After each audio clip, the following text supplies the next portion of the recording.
Bali, hindi ko nalulutuin yung pancit canton dyan kasi ang dami ko ng masyadong ulam. Ako lang naman mag-isa.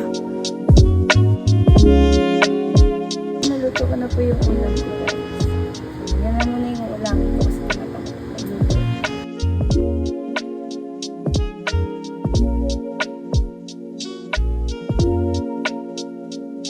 Gawa ko tuwing kasi pag umaga nga, wala akong kasabay kumain. Ako lang mag-isa.